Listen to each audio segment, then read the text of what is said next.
이렇게 많은 위원님들이 함께 자리를 해주셔서 제가 어떻게 정말 효과적인 시간을 마련해야 될지 양어깨가 상당히 무겁게 느껴집니다. 자, 제가 오늘 준비한 주제는 왜 주민자치인가? 제가 잠시만요. 혹시 이 중에서 주민자치, 신임 주민자치 이제 새로 되신 위원님들 손 한번 들어봐 주세요. 나머지 거의 절반 이상은 거의 알겠습니다. 이제 우리 시는 보시는 것처럼 제 메인 위에다 뭐라고 썼냐면 자치분권의 메카라고 썼어요.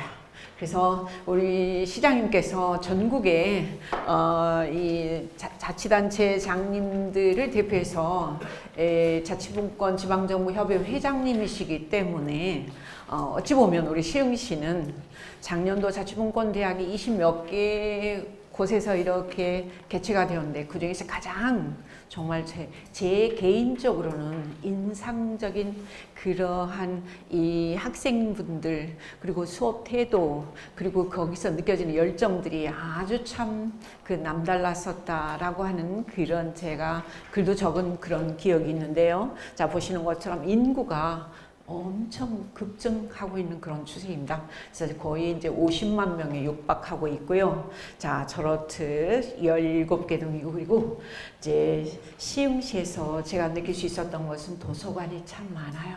그래서 도서관이 홈페이지에 앞에 딱 게재된 그런 곳은 상당히 드물게 보는 그런 한 부분이었습니다.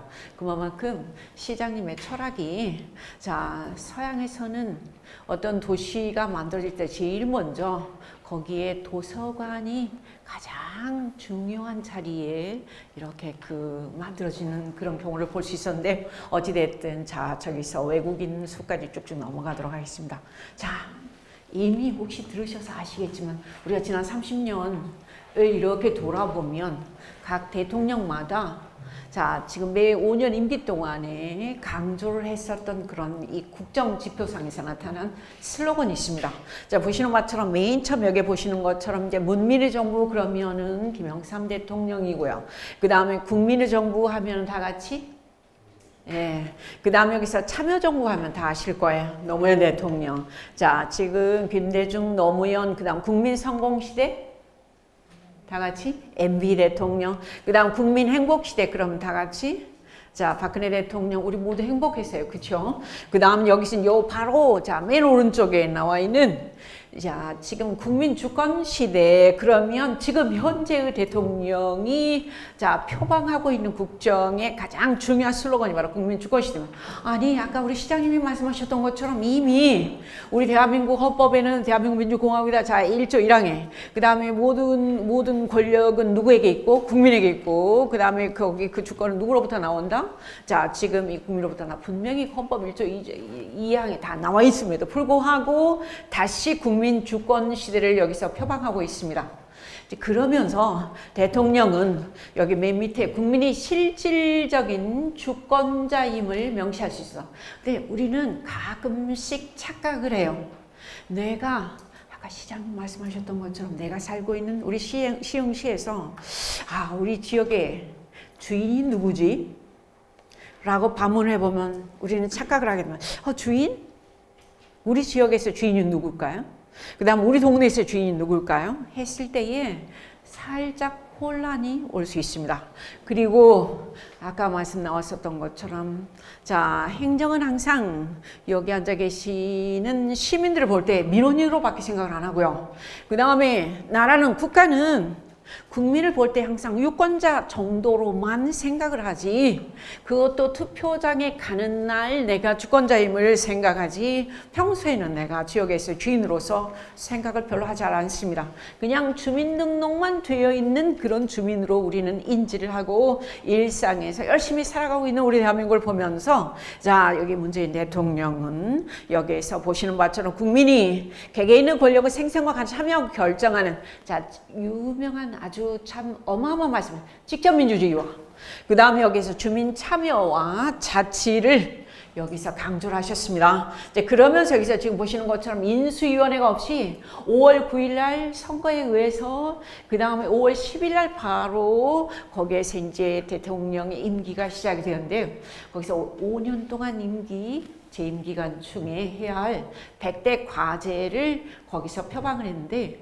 그 중에서 74번째로 나온 게 여기에서 지금 보시는 것처럼 고르게 발전한 지역 국가 균형 발전을 생각을 하면서 풀뿌리 민주주의를 실현하는 자치분권이라는 단어를 여기서 분명히 대통령이 자 지금 이 국정 100대 지표 중에서 74번째로 저기에다 분명히 명시를 했습니다.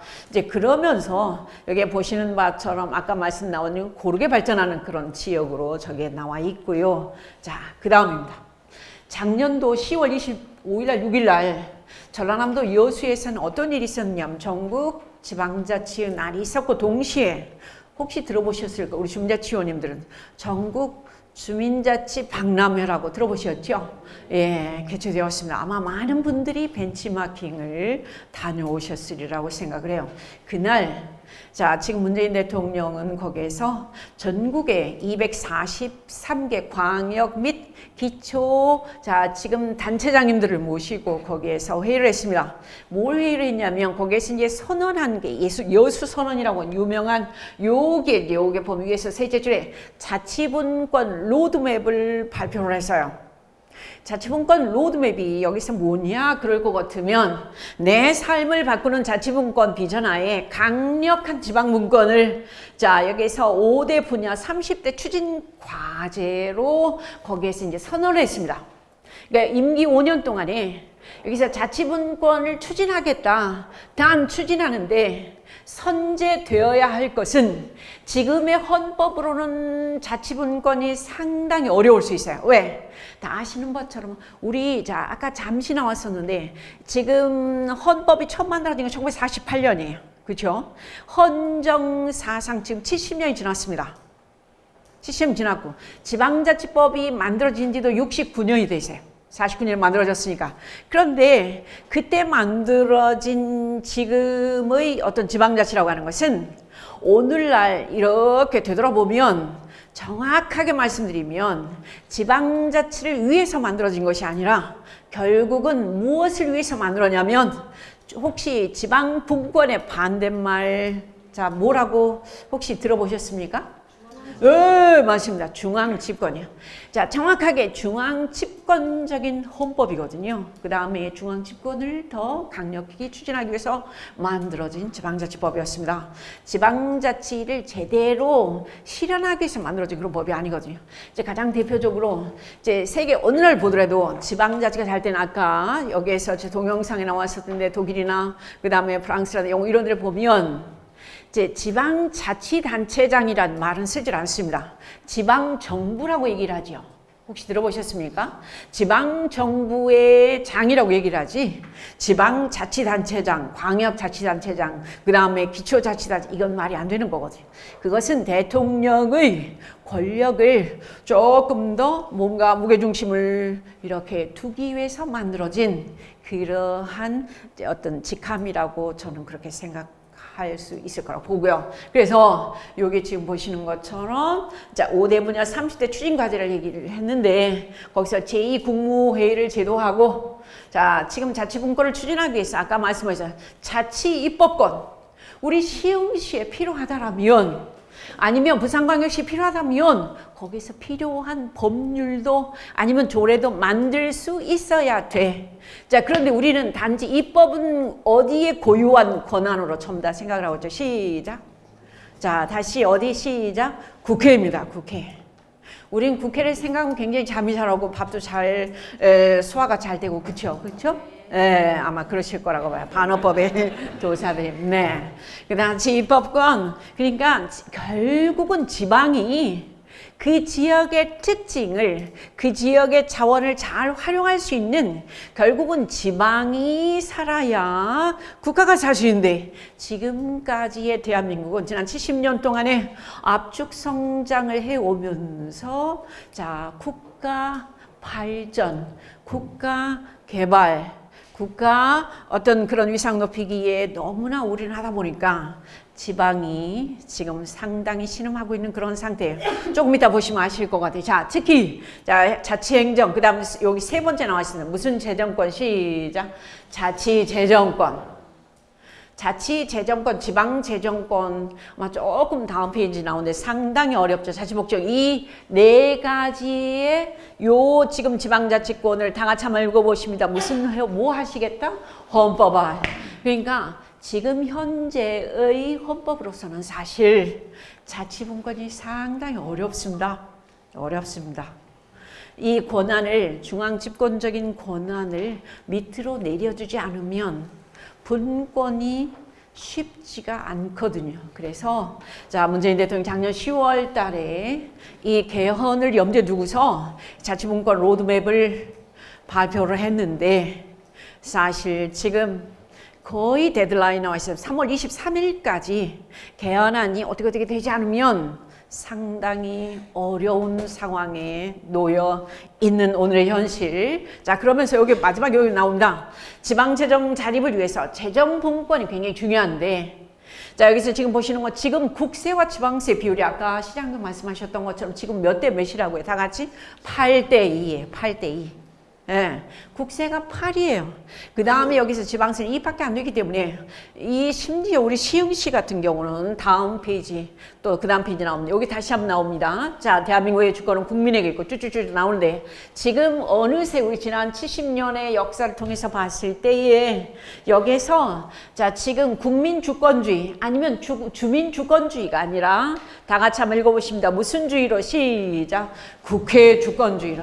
그래서 지금 국회가 모든 권한에 삼권 분립에 의해서 자 지금 입법이든 그 다음 무슨 뭐 재정이든 어떤 메카가 되어 있는 것처럼 지금 현재는 이렇게 작동을 하고 있는 중앙 집권적인 그러한 이 체제를 보면서 이것은 아니지 않는가. 여기 보십니다. 입법권은 다 보시는 바처럼 국민과 누구에게 있을 수 있다고요. 다 같이 주민에게. 그렇다면 시흥시에서도 시민들이 원한다면 여기에 적절한 어떤 법률이나 조례를 만들 수 있어야 됨에도 불구하고 우리는 모든 권한을 국회에다가 대의민주주의에 의해서 다 위임을 한 상황이기 때문에 전혀 이 작동이 안 되고 있는 오늘의 현실을 보면서 자, 맨 밑에 자, 권력은 개인의 것이 아니라 요 맨 밑에 주권자인 누구의 것이다? 다 같이 국민의 것이다.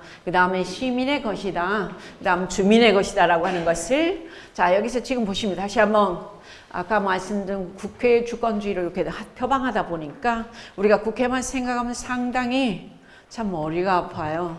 그래서 우리나라에서 자 공직부패 가장 심각한 것이 바로 제1위가 국회이고 그 다음에 두 번째 국회의원들은 입법권을 가지고 있기 때문에 보좌관을 자그마치 몇 명을 둘 수 있느냐면 9명이에요. 9명.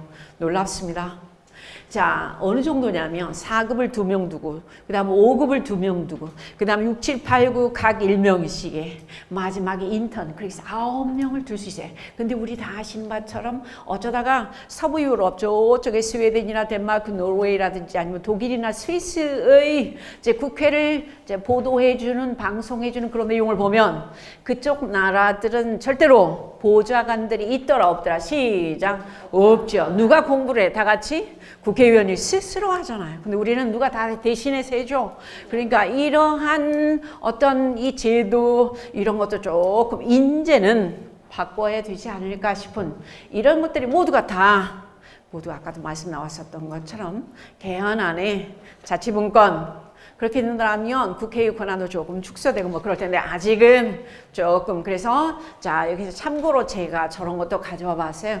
국회의원 1인당 세비를 얼마나 받고 뭐 등등등. 근데 상당히 VVIP 정도의 대접을 자기들이 저렇게 마련해 있는 저런. 근데 우리는 진짜 국회의원들 딱 생각하면 국회 어떤 방송 보도 내용을 보면 전부 다 머리가 아파. 그리고 그냥 스트레스를 많이 받아. 뿐만 아니라 굉장히 허무주의에 빠져버린 정치 아우 짜증나 라고 우리가 자 채널을 돌릴 수밖에 없는 오늘의 현실을 보면서 자 정치로부터 받는 스트레스가 너무 크다. 그래서 이제는 조금 달라져야 되지 않을까 하는 그런 생각이 들고요.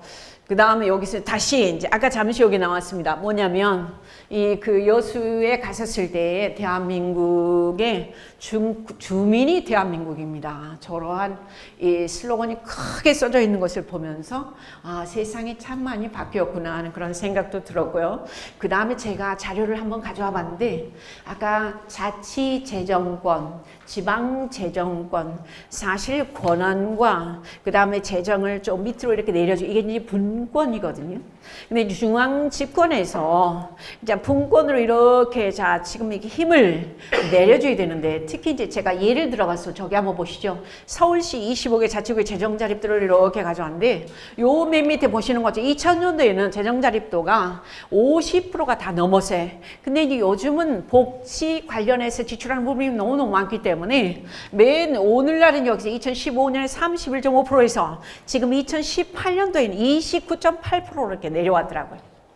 그러니까 뭐 얘기냐면 지방에서 지출해야 할 것들이 많다 적다 다 같이 시작. 많다. 세금은 분명히 국가에서 다 걷어가 버리고 그 다음에 궁극은 여기서 우리가 시흥시에서 예를 들어 여기 지금 보시면 시흥시 재정자립도가 엄청 높아요. 저는 깜짝 놀랐습니다. 31개 이 경기도에서 자그마치 몇 위냐면 여기 지금 보시죠. 몇 위입니까? 7위에 7위. 네. 그 다음에 여기 재정률 55.2%라고 하는 것은 진짜로 높습니다. 네.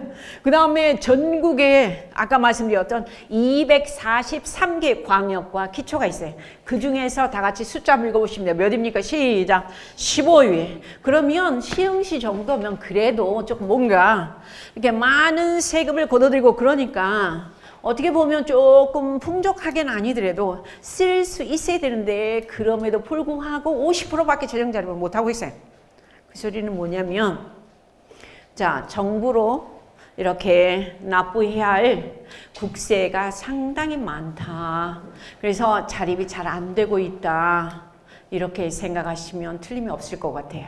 근데 만약에 아까도 말씀드렸던 것처럼 자치분권이 된다면 그 다음에 개헌이 되어서 정말 재정 그 자립이 제대로 우리 시흥시에서 걷어들이는 그런 세금을 여기서 쓸 수 있는 그러한 분위기로 된다면 조금은 여유를 가지고 쓸 수 있을 것 같지만 지금 현재 상태로는 그런 게 전혀 되어지지 못하고 있는 오늘 현실을 보면서 참 안타깝다는 그런 생각을 할 수밖에 없는. 그러니까 모든 걸 국가가 다 가져간 다음에 그 다음 국가에서는 예를 들어 정책을 만들어 가지고 그 다음에 거기에서 광역에서는 그 다음 기초로 이렇게 내려주고 있는 오늘의 현실을 보면서 그렇듯 똑같은 옷을 입고 똑같은 그러한 음식을 먹고 이것은 아니잖아. 조금 다양하게 그 지역이 자 조금 어떤 특징을 발휘해서 조금 색다른 음식을 먹을 수 있고 그 다음 색다른 옷을 입을 수 있는 그러한 분위기로 가야 되는데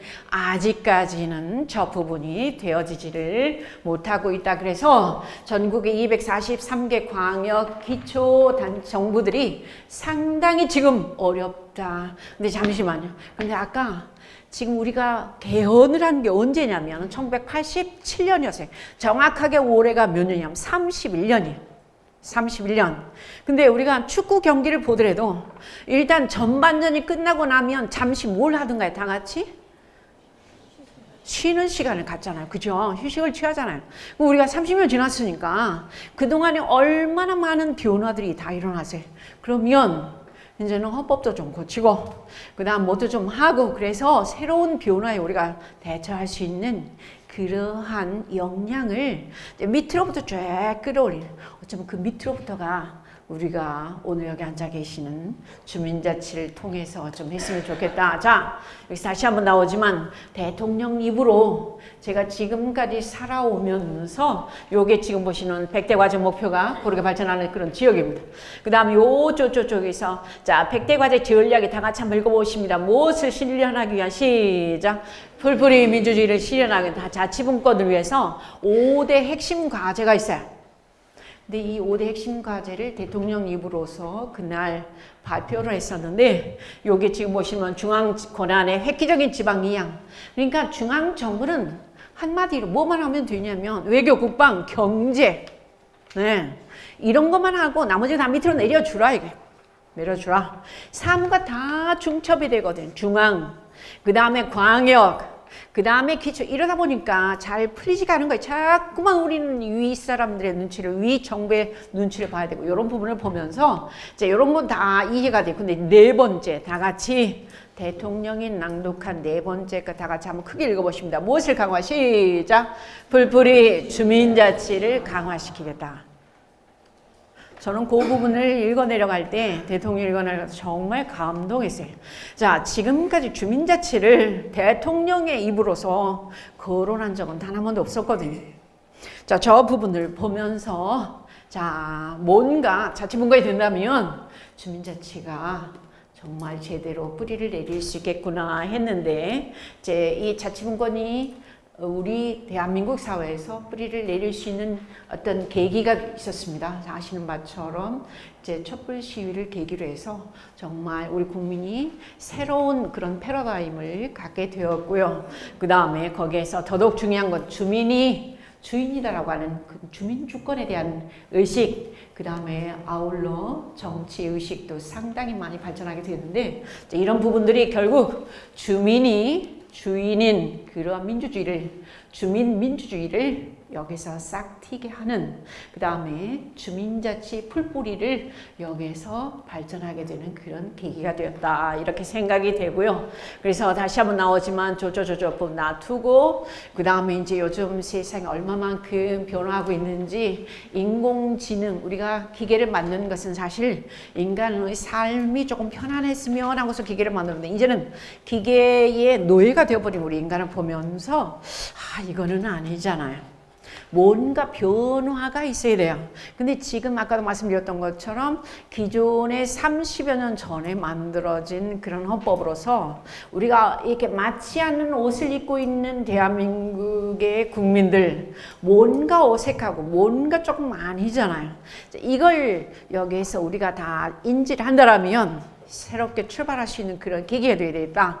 이제 그러면서 여기서 자, 지금 다음번에 보면은 넘어가고요. 그 다음 특히 요즘에 국가가 이제는 손을 쓸 수 있는 그러한 이 방안 모색을 다 해봐도 잘 되질 않아요. 특히 여기에서 지금 보시는 것처럼 공동체 지수가 거의 전 세계에서 이제 꼴등인 거예요. 전부 다 황금 만능주의에 빠져가지고요.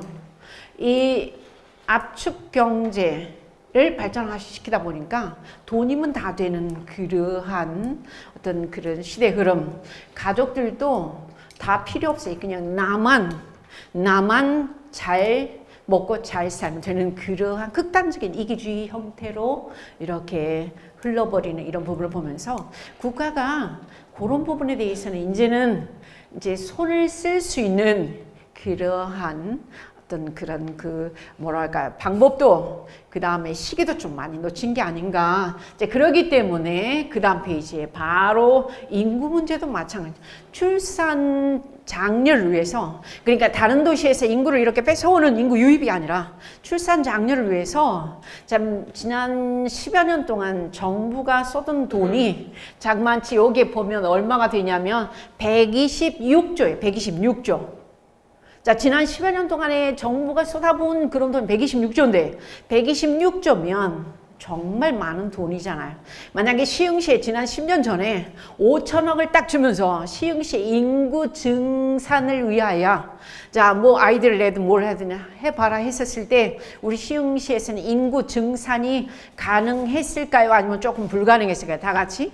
조금 가능했을 것 같아요. 왜냐하면 좋은 아이디어를 내서 우리 시흥시에 맞는 정책을 개발하고 거기에서 도입을 했으면 상당히 외부로부터 이렇게 그 인구를 뺏어오는 게 아니라 출산을 장려하는 그러한 정책들이 분명히 나왔을 수 있음에도 불구하고 중앙정부에서 이걸 갖다가 탑다운 방식으로 이렇게 자꾸만 내려주다 보니까 거기서 전혀 먹혀들질 않아서 지금 현재 우리 대한민국 어느 정도 인구 위기냐면 다 아시는 바처럼 방금 전에 여기 페이지입니다. 여기 페이지. 자, 지금 현재 35만 8천 명이 작년도에 태어났어요. 근데 이 35만 명의 출산 아동은 우리가 인구 사회학자들이 예견했었을 때 자그만치 요 부분 보시지만 19년이나 더 빨리 인구 급감이 이루어진 거예요. 인구 급감. 그래서 여기서 대책을 도대체 지난 10몇 년 전부터 뭘 했느냐? 인재사 땅을 치지만 완전 인구 절벽 상태로 지금 현재 이 치닫고 있는 대한민국을 보면서 이제는 국가가 거기에 대해서 손을 쓸 수가 없어요. 이제 이걸 다 어디로 내려줘야 돼? 아까 말씀 나왔었던 것처럼 어디로 내려줘야 돼? 다 같이 이제 지방으로. 그래서 이제 분권이 이루어지면서 거기에서 지방들이 거기에 알만 그런 정책을 개발하고 그 다음에 실행할 수 있는 그러한 분권이 이루어지지 않으면 절대로 여기서는 정답이 안 일어날 것 같은 그런 느낌이 들고요. 그 다음에 여기서 이제 그 다음 페이지도 보면 저렇게 해서 앞으로 10년, 20년 지나면 진짜 243개의 자, 광역 기초자치단체들이 지금 상당 부분 신음소리를 내릴 수밖에 없는, 그래서 통폐합을 뭐 자연 발생적으로 할 수밖에 없는 저런 현실을 보면서 그 다음에 1인당 국민소득도 마찬가지고요. 2017년도 국민소득이 저게 보시는 바처럼 29,200불인데 그렇다고 하면 3만 불 도입이라고 해서 우리가 거기서 큰 소리를 칠 게 아니라 이게 우리 지금 현재 대한민국의 상황을 놓고 볼 때 정치, 경제, 사회, 문화, 그 다음 뭐 인구 뭐 여러 면을 보더라도 지금 장밋빛, 무지갯빛 어떤 인구 3만 불에 따른 삶의 질의 향상 이런 것을 우리가 충분히 담보할 수 있는 분위기가 된다 안 된다? 다 같이 안 되잖아요. 그래서 이런 여러 가지 것들을 국가가 이제는 이렇게 담보해서 책임지고 추진할 수 있는 그러한 상황이 아니다. 그래서 아까 말씀드렸던 것처럼 이제는 요 국가 경쟁력도 마찬가지입니다. 지금 연 4년째 26위로 아주 정말 꼴등 거의 가까운 수준으로 이렇게 머물러 버리고 있어요. 이걸 박차고 스프링에서 팍 돌아갈 수 있어야 되는데 이것도 상당히 어렵습니다. 네, 외교, 국방 여러 가지 것을 봤을 때에 어렵고 그 다음에 여기서 지금 보시는 것처럼 한국의 경제는 7년째 거의 부진을 면치 못하고 있는 이런 부분에 대한 해답을 지금까지의 중앙집권적인 그러한 국가 시스템, 헌법을 가지고는 도저히 거기에서 어떠한 돌파구를 마련할 수 있는 기회가 보인다 안 보인다? 다 같이 시작. 안 보인다. 그러기 때문에 특히 이제 청년 실업 같은 것도 마찬가지죠. 국가에서 청년 실업 뭐 어쩐다 저쩐다 해가지고 무슨 뭐 우리 문 대통령도 81만 개 저기 일자리 창출한다고 말은 그렇지만 그게 쉬워요 안 쉬워요? 시작. 어려워요. 그렇기 때문에 이것을 전부 다 지방으로 내려줘야 돼. 지방에서 적절한 지역의 친화적인 그런 일자리 창출을 위해서 단체장들이 한번 노력을 해봐라. 그래서 거기에 대한 예산을 충분히 내려주고 그 다음에 거기에서 자자자장 한다라면 충분히 거기서 좋은 아이들이 나올 수 있을 법도 하련만 중앙에서만 거기서 정답을 찾으려고 하니까 상당히 어려운 상황이다. 뿐만 아니라 저렇게 가계부채도 1420조에 등등등. 그래서 아하 이걸 어떻게 할 것인가 해서 이제 거기서 나온 답이 아까 말씀드렸던 것처럼 아하 지금까지 지방자치가 1949년에 지방자치법을 만들어졌어요.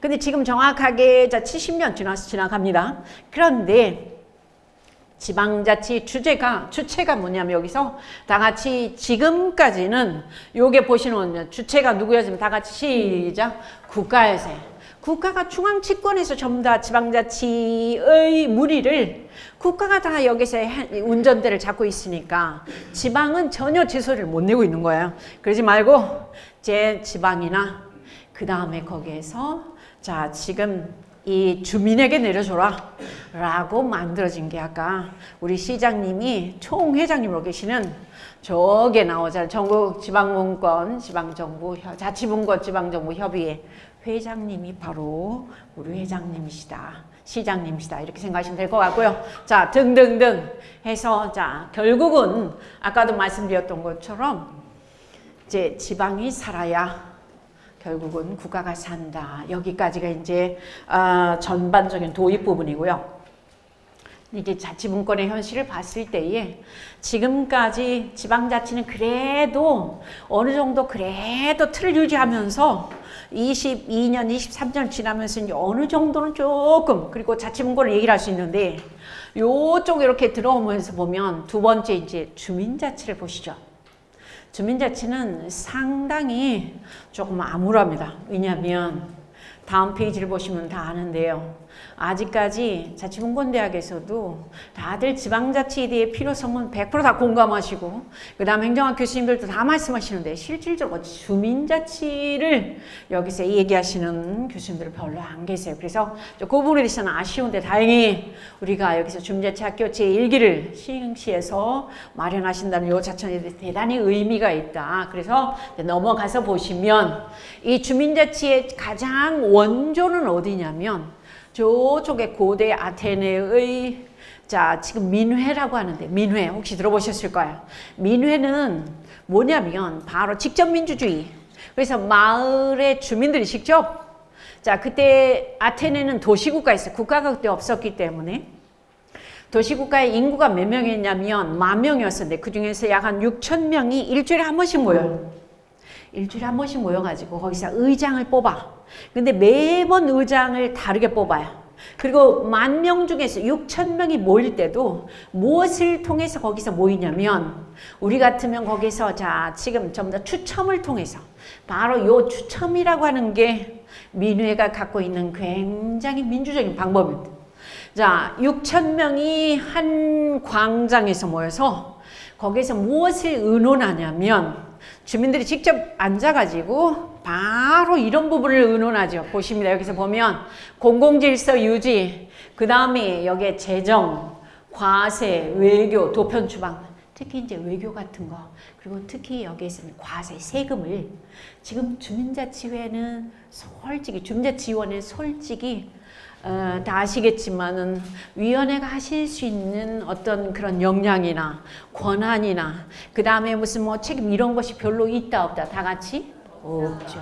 별로 없어요. 조금 이따 나오지만 그런데 이 고대 아테네에서는 주민들이 직접 자 거기에서 10,000명의 주민들 중에 6,000명이 모여서 1년에 40번을 모여요. 한두 번 모이는 게 아니라 거기서 외교 특히 과세 이런 것을 충분히 논의하고 그 다음에 거기에서 자 누가 이번에 참여하느냐면 이것을 결정하는 사람들이 누가 있었냐면 500인 평의회가요. 바로 우리 지역에서 아까 42만 시흥10을 대표해서 여기 주민자치위원님들이 있는 것처럼 500인 평의회가 있어가지고 그 사람들이 갖는 그러한 어떤 그런 뭐랄까요 모임에서의 결정 사항 그 다음 의제 발굴 뭐 이런 것들을 거기서 논의해서 그 다음 의장도 계속 바꾸면서 그리고 누가 반역죄를 졌어요. 그러면 아예 추방을 시켜버려. 이게 도편 추방이에요. 그 다음에 세금 이런 것들을 거기서 자 논의를 했다. 이게 바로 어쩌면 주민자치의 가장 이제 출발이다. 아주 멋진 출발이다라고 많은 학자들이 얘기를 하죠. 그런데 아까도 말씀드렸던 우리 주민자치위원회는 맨 처음에 만들어질 때에 권한을 주지를 별로 못했어요. 그러다 보니까 이제 이런 부분에 상당히 아쉬움이 있었는데 잠시. 자, 이 부분도 꼭 말씀을 드리고 싶어서요. 우리가 자치라면 단체 자치와 그 다음 또 하나가 무슨 자치가 있냐면 요쪽에 보시는 것처럼 무슨 자치가 있냐면 주민자치가 있어요. 근데 우리 여기 앉아 계시는 주민자치위원님들 중에서도 행정학과 출신들 분명히 많을 거예요. 행정학과에서는 우리 행정 그러면 자 자치하면 항상 우리는 단체 자치만 얘기해요. 광역 그 다음에 거기에서 자 지금 그러니까 중앙정부 광역 그 다음 기초 그 다음 거기서 읍면동 이렇게 쭉 내려오는 요것만을 우리는 행정이라고 얘기를 하고 그것만을 우리가 단체 자치라고 얘기를 하는데 근데 그렇게 하도록 하기 위해서 요 단체 자치를 자 지금 잘 하도록 하기 위해서 1949년에 무슨 법이 만들어졌냐면 다 같이 무슨 법 시작 지방자치법이 만들어졌어요. 지방자치법 안에 자 우리 여기에 뭐가 들어있냐 이제 주민자치가 살짝 들어가는데 주민자치는 사실 법이 없어요. 이 지방자치법 제8조에 살짝 거기에 들어가 있는 그런 정도예요. 그러다 보니까 주민자치를 많이 놓쳤어요.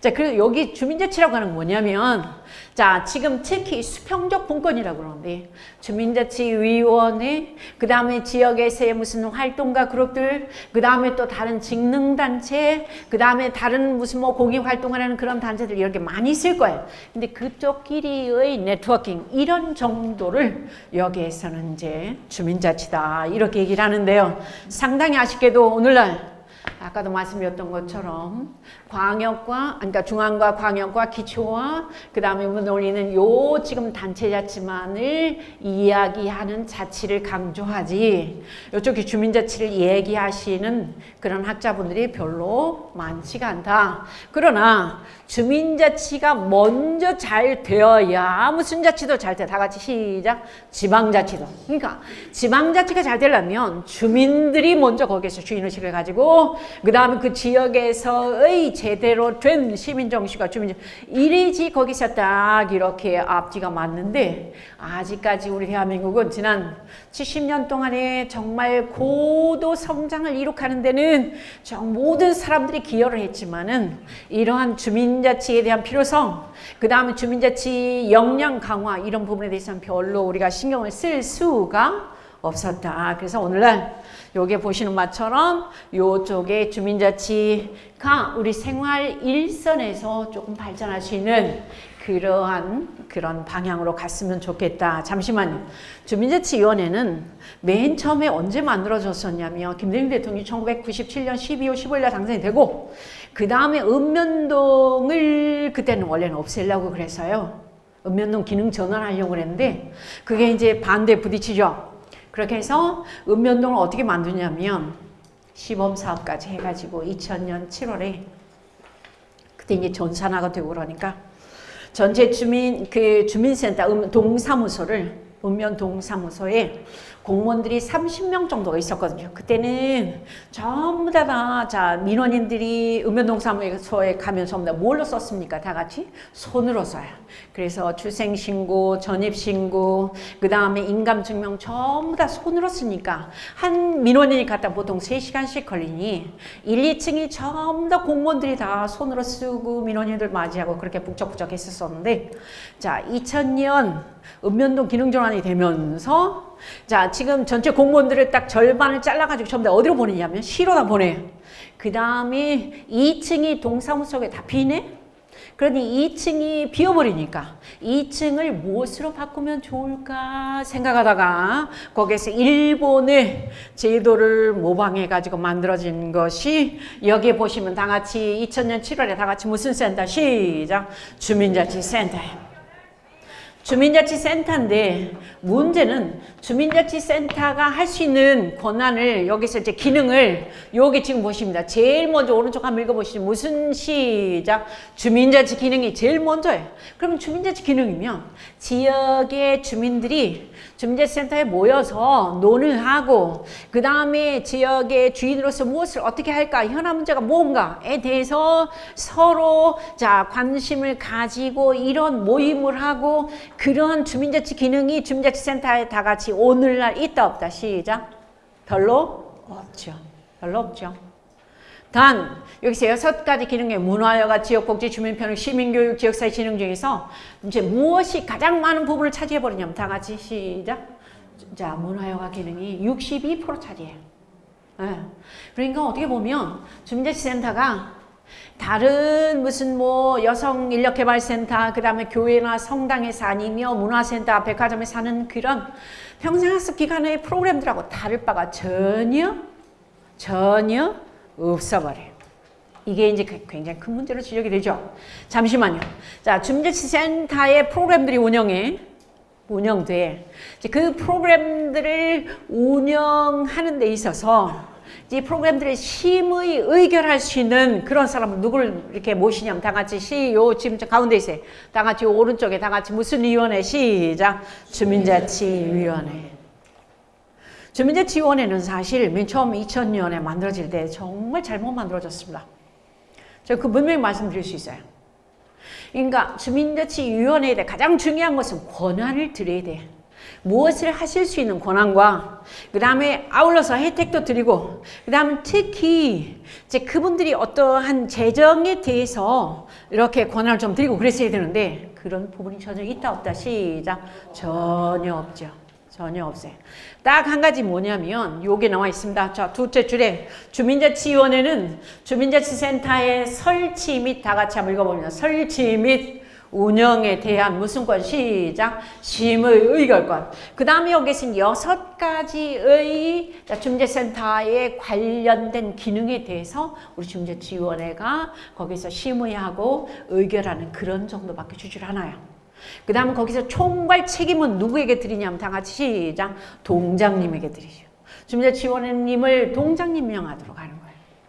이 부분에서 상당히 잘못되었다. 그래서 여기 지금 보시는 것처럼 동사무소 명칭을 2007년 9월에다가 다 같이 그전에는 읍면 동사무소 일제시대 때의 명칭을 주민센터라고 일본에 또 제대로 뽑아 있으니까 그렇게 또 바꾸는데 보통 일반 사람들은 주민센터인지 주민자치센터인지 전혀 관심이 다시 한번 전혀 관심이 없어.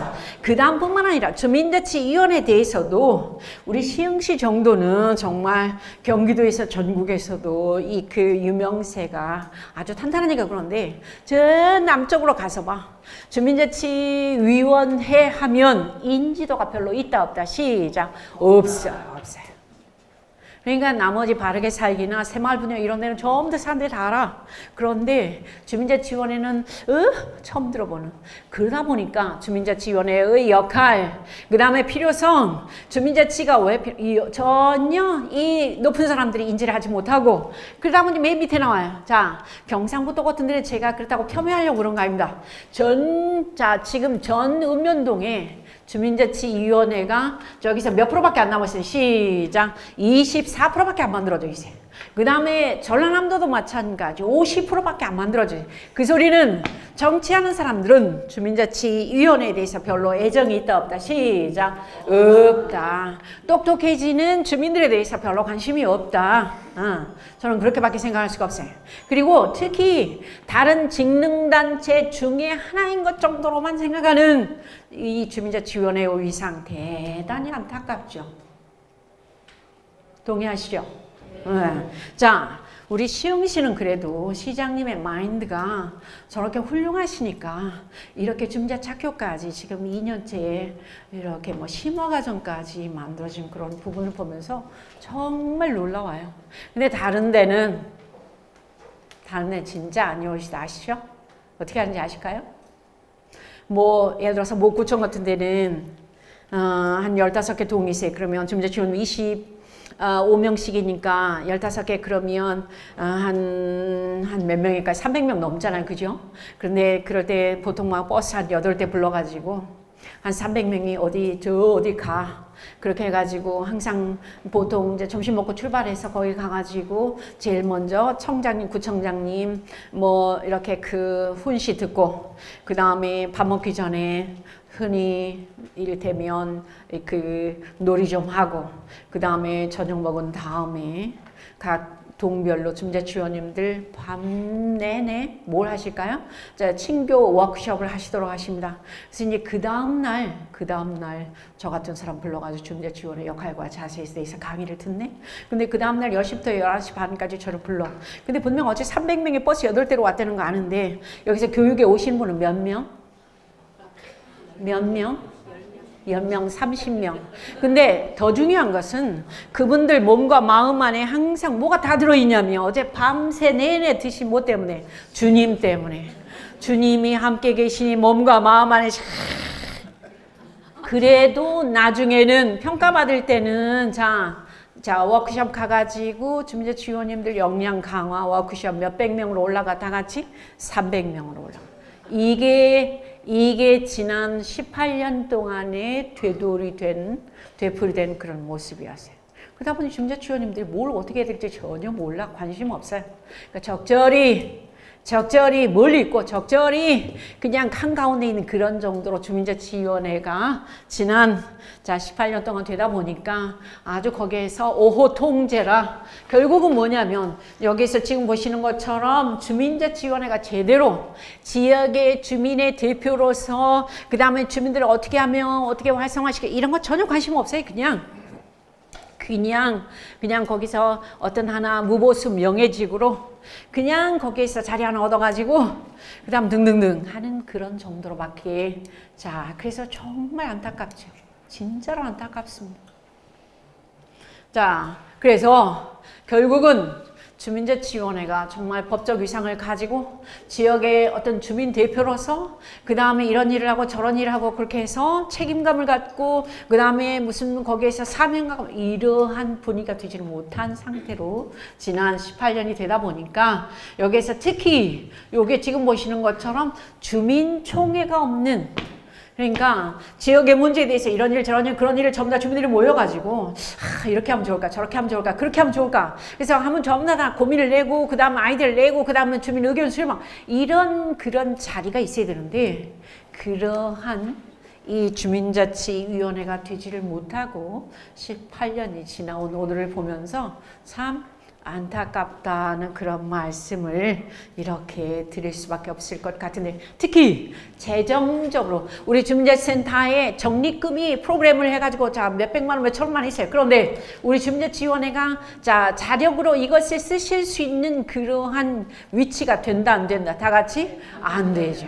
네, 이런 부분들도 사실은 상당히 어려움이 많거든요. 그래서 아마 우리 시흥시에서도 주민자치위원회를 주민자치회로 전환하면서 상당히 발돋움을 하시려고 하는 것 같은데, 그래서 이제 저는 이 부분 강조합니다. 네, 주민자치위원님들은 뭘 어떻게 하셔야 될까? 저는 주민자치는 사실 지역에서의 주인이 돼야 돼요.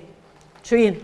바꿔 말하면 지금 현재는 지역에서 자 전부 다 어른이에요. 리더인데 리더가 그냥 주민자치위원 이렇게 완장만 찾지 뭘 어떻게 될지 잘 모르는 거예요. 근데 거기서 가장 중요한 건 뭐냐면 지역의 주인은 주인의식을 가질 수 있어야 돼요. 내가 지역에서 내 주민등록만 되어 있고 내가 주민자치위원 말로만이 아니라 내가 진정한 주인으로서의 의식을 여기서 지금 보시죠. 자, 지금 가져야 되는데 잠시 그거보다 더 중요한 게 있어요. 우리 대한민국 국민은 5,150만이 정말 개인 자치는 잘해.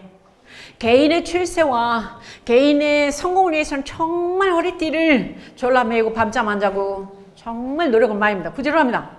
그런데 그 똑똑한 개인들이 전부 다 지역에서 우리 동네에서 개인으로만 머물러 결국은 그 사람들이 문을 열고 대문을 열고 아파트의 문을 열고 지역으로 나오고 동네로 나오고 마을로 나와야 되는데 그렇게 개인들이 주민으로 나온다 안 나온다? 다 같이 안 나온다. 어떻게 하면 그분들을 우리 주민자치위원님들이 개인에서 우리 주민자치위원님들이 이미 여기에서는 주민이에요. 주민이야. 주민등록만 되어 있을 뿐만 아니라 마음에서 주인의식이 충만하신 분들이에요.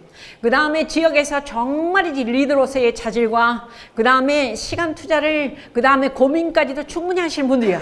그분들을 여기서 아까도 말씀드렸던 것처럼 지역으로 동네로 여기서 자 주민이 그러니까 주민등록만 되어 있는 그런 주민이 아니라 지역의 주인의식을 가질 수 있는 그리고 함께 소통할 수 있는 그러한 주민으로 끌어내는 것, 이게 바로 주민자치위원님이 하셔야 할 가장 중요한 일인데 여기서 그렇기 때문에 주민자치는 민주주의의 꽃이다.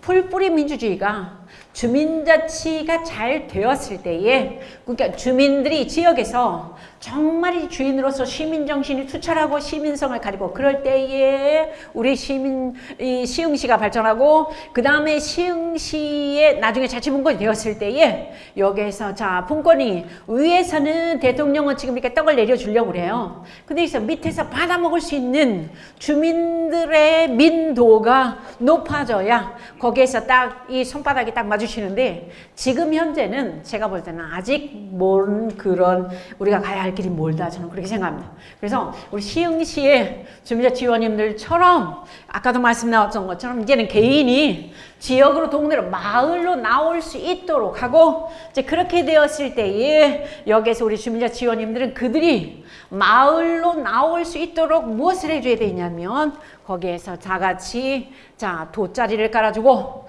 그 다음에 거기에서 그분들과 함께 하면서 지역의 주인의식을 함양하고 함께 소통하고 그 다음에 토론하고 그러면서 거기서 이제 주민총회가 발전했어요. 그랬을 때에 우리 지역이 자 지금 여기서 분권이 되고 자치가 되고 그렇게 자 정말 이제 박수 소리가 요란할 텐데 아직까지는 아직까지는 개헌을 통한 자치분권 이후에서 엄청 많이 회자되고 강조가 되고 그러지만 주민들의 의식은, 주민들의 기대는 조금 먼 나라 이야기 같다. 저는 그렇게 생각이 돼서 다행히 아까 말씀 나왔었던 거 우리 시흥시가 가장 모범을 보이면서 여기서 차고 치고 나가시니까 참 바람직하다. 그래서 결국은 여기 주민자 지원님들은 지역에서 요게 지금 보시는 사는 다수의 개인들을, 그러니까 주민등록만 되어 있다고 주민이 아니라 이 개인을 주민으로 끌어내는 이 주민화의 작업을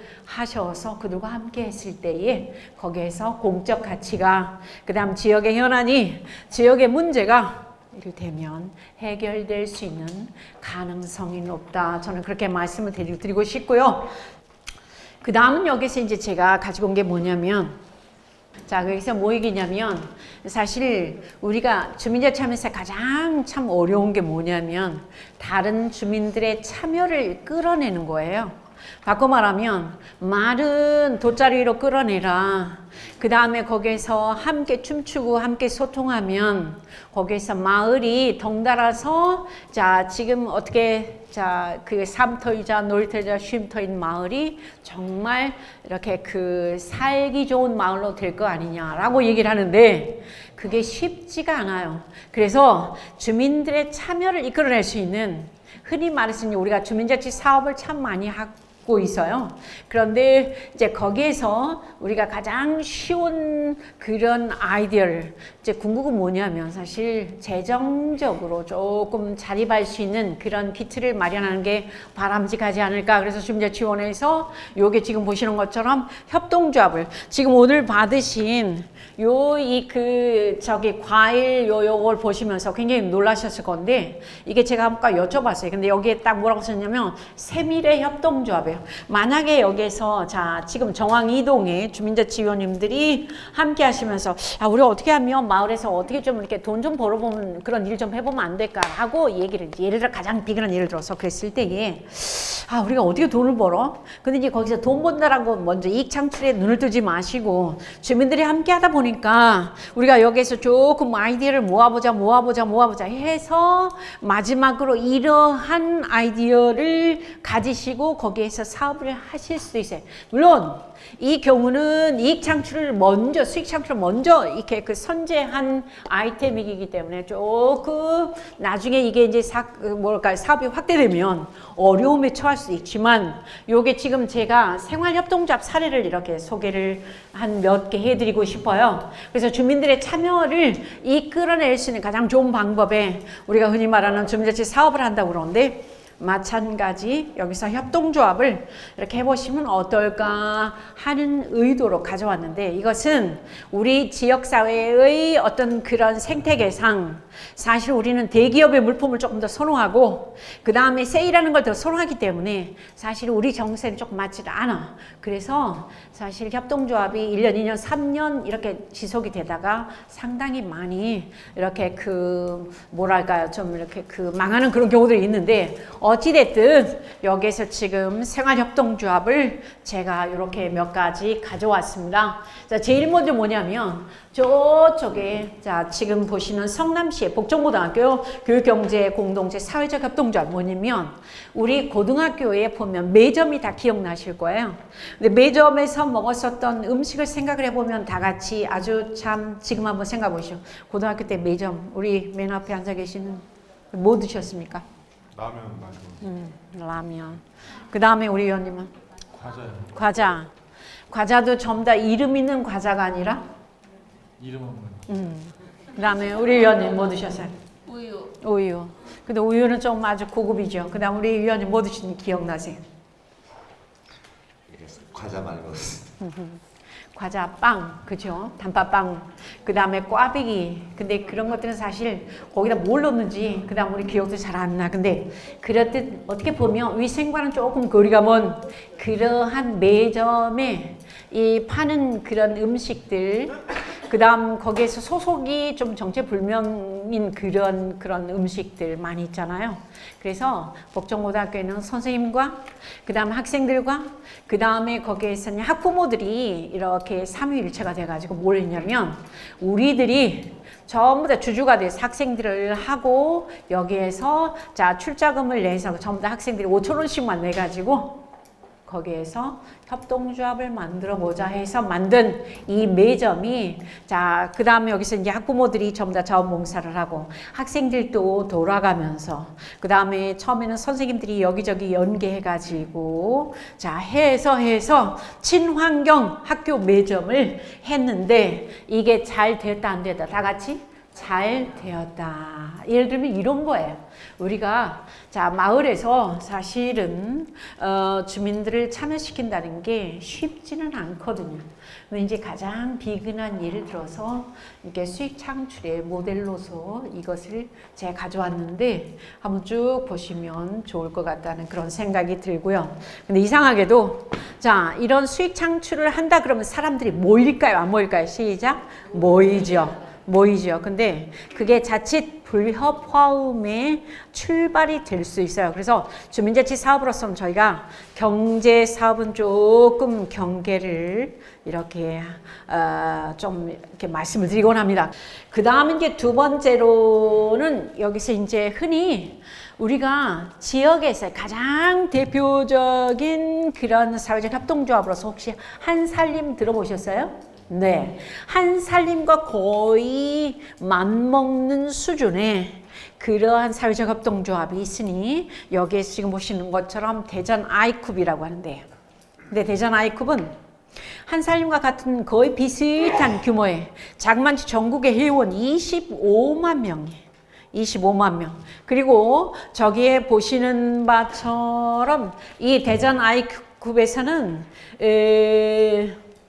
네, 저게 보시는 바처럼 어떻게 되냐면 90개가 넘는 생활협동조합이 전국에 다 포진되어 있고 그 다음에 자 지금 직원 수도 상당히 많이 있고요. 근데 맨 처음 시작은 적어도 굉장히 소박하게 우리가 먹고 있는 이 먹거리가 사실 정체불명이고 농약이 너무 많이 쓰여지고 그 다음 등등등등 그러기 때문에 우리가 여기서 회원제를 자 통해서 우리가 먹고 있는 이 먹거리를 조금 정직하게 그 다음에 가격도 좀 착하게 그 다음에 거기에서 생산이 어디서 되고 있는지를 정확하게 자 지금 밝히는 그러한 어떤 출처 분명한 그런 이 착한 먹거리를 우리가 구매하고 그 다음에 거기서 우리가 투자를 해가지고 이렇게 형식을 취했으니 대전 아이쿱은 아까도 말씀드렸던 것처럼 전국적인 규모로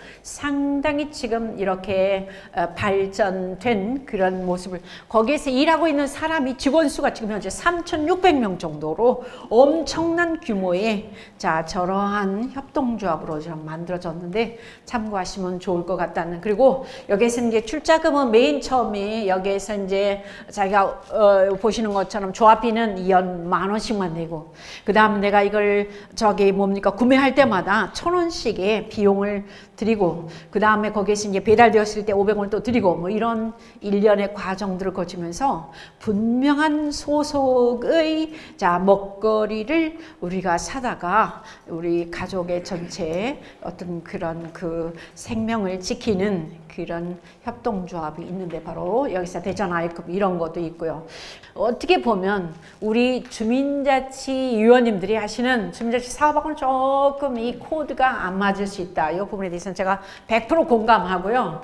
저기 보시는 바처럼 협동조합은 여기서 지금 자 3년 생존하는 그런 비율이 자영업자들은 흔히 뭐 3년 넘는 게 100개 중에서 거의 뭐 20개가 안 된다라고 그러는데 협동조합은 사실 보면 상당히 그래서 특히 정부 지원도 좀 많이 있고요. 그럼에도 불구하고 사람들이 협동조합을 별로 그렇게 신경을 잘 안 쓰는 그런 경향성이 있는데 자, 저렇게 한번 가져와 봤습니다.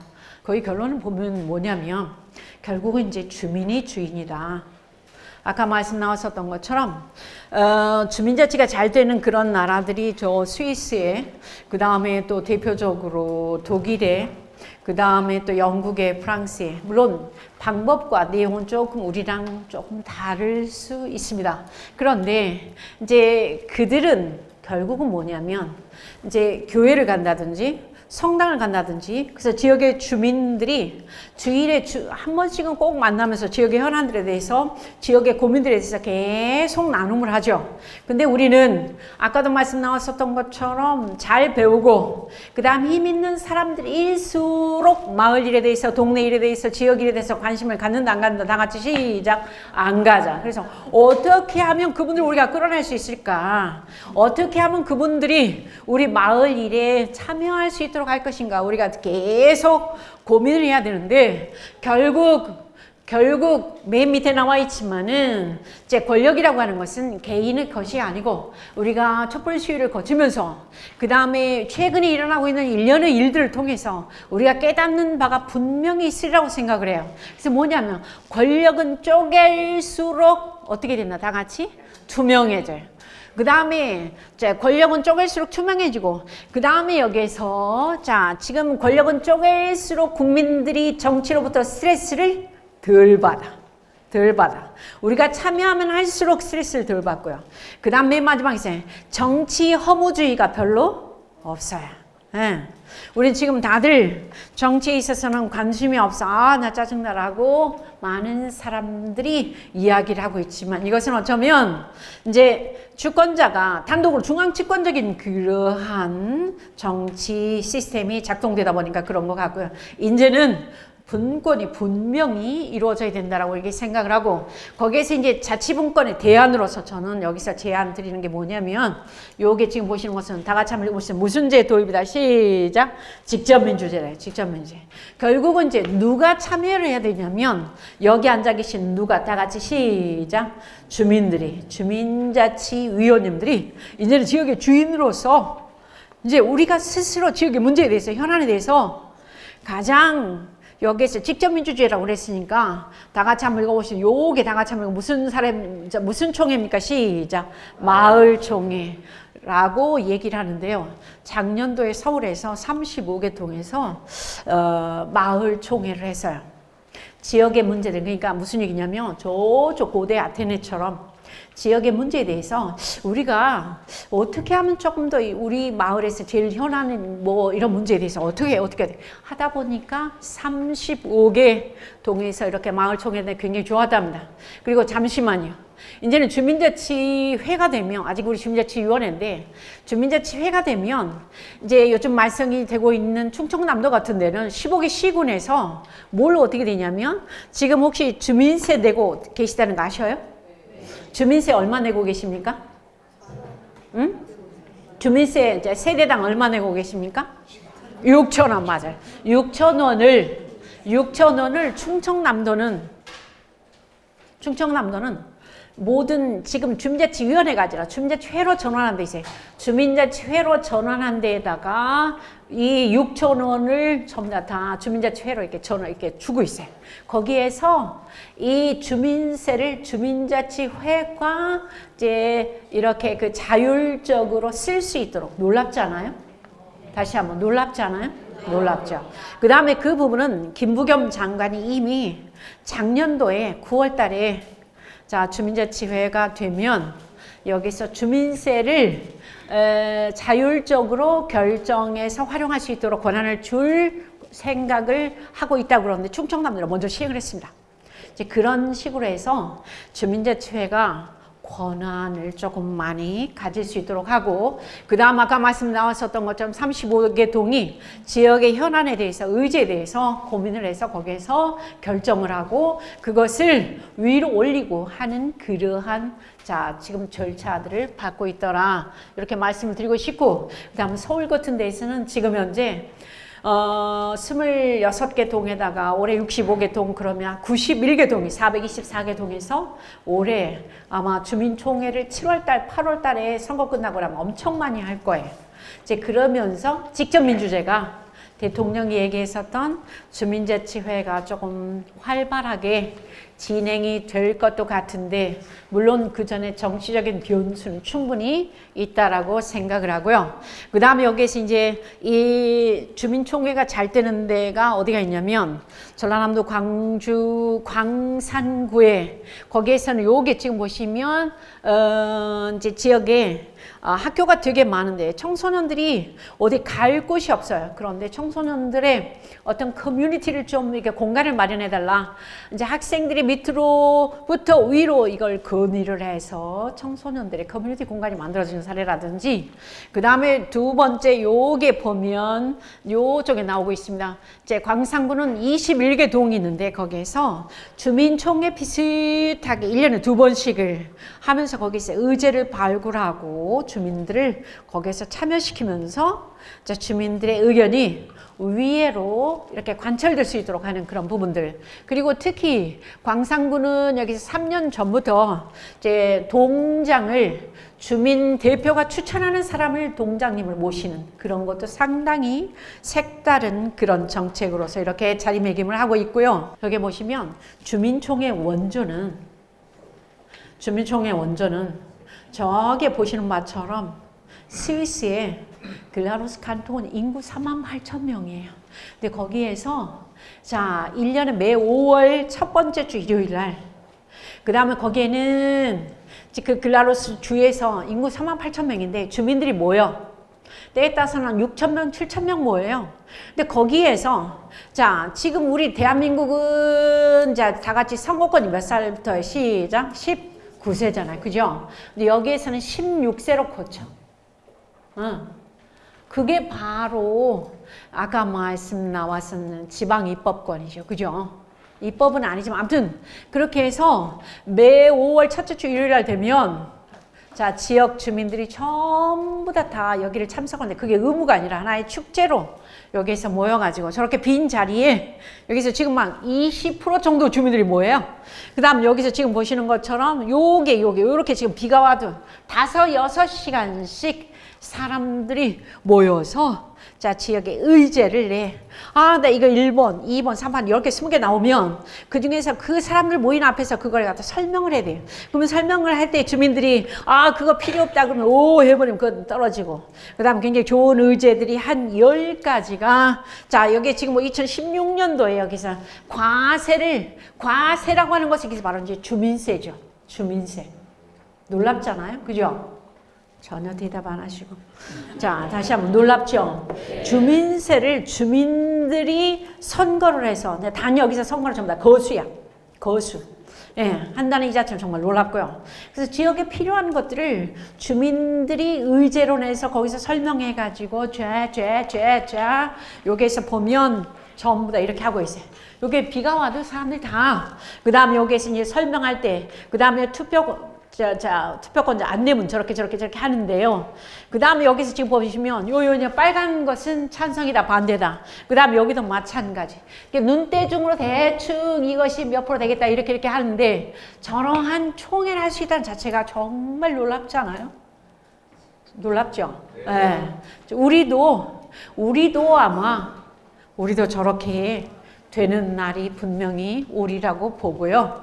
그래서 이제 시간이 없는데 이 부분은 그냥 넘어가도록 하고, 그래서 결국 직접 민주제와 주민자치가 잘 되면 지역의 주민들이 지역에 대해서 정말 주인의식을 가지고 그 다음에 이런저런 문제에 대해서 이런 현안에 대해서 그것을 발굴하고 해결하려고 노력하다 보면 주민자치 역량이 커지면서 그 다음에 거기에서 해결하는 그 과정에서 직접 민주제 형식으로 그렇게 하면서 거기에서 이제 우리는 밑에서부터 위로 올리고 그 다음에 중앙에서는 여기서 분권을 통해서 밑으로 내리고 그러면서 거기서 아주 바람직한 박수 소리가 날 것 같다는 그런 생각을 하고, 그 다음에 여기에서 결국 자 여기서 지금 이렇게 나오고 보시는 것처럼 자 옛날에는 우리는 무조건 따라가면 다 되는 줄 알았어요.